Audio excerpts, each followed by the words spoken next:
So I'm kind of a geek on, I don't feel like everything needs to be proven by science, but with my sense making machine, whenever I start to indulge in something, I always do a little bit of research. And I've read a lot of articles on the science behind different learning skills. I know that my friend Jim Quick has written a bunch of stuff, that indicates that certain people have different preferences or have different learning capabilities that resonate with them.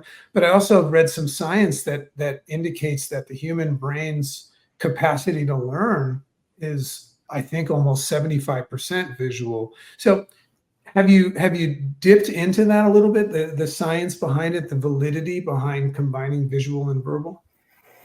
Yeah, and there is some pretty good science there. One of the first studies that comes to mind is some researchers wanted to compare the concept of learning styles, like you might consider yourself to be a visual learner or an auditory learner or a kinesthetic learner. So they wanted to compare that concept of learning styles against this theory called dual coding. Dual coding is the idea that our brain benefits from accessing and working with information in a combination of verbal and visual. That's the dual part of it, because the parts of your brain that are activated when using language are different from the parts of the brain that are accessed when you're processing visuals. And the idea is that when you use both of those together, you're just creating more pathways, you're exploring more pathways and creating more connections in your brain. That's the idea of dual coding. And the way they tested it is they first kind of did a survey to determine what type of learning style someone considered themselves to be. So again, some people already considered themselves to be a visual learner. Others considered themselves to be more of an auditory or kind of verbal learner.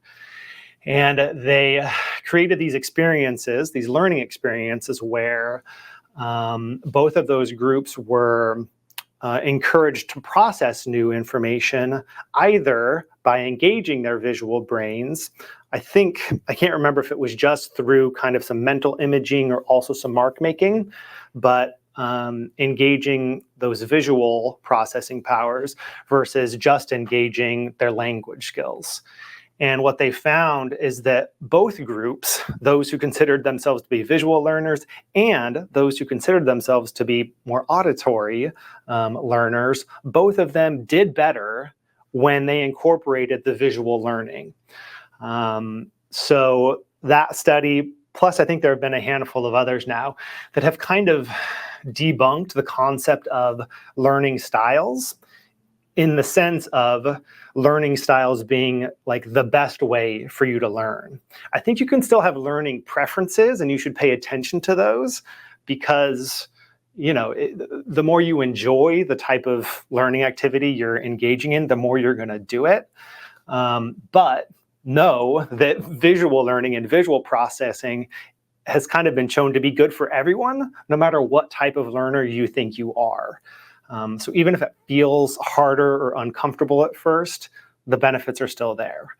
So that's one study that I'll mention up front. I don't know if you want to riff on that at all. Oh no, JC. I mean, we don't want to bore people too much, and most people probably just know that it's a good idea. But you brought something interesting up.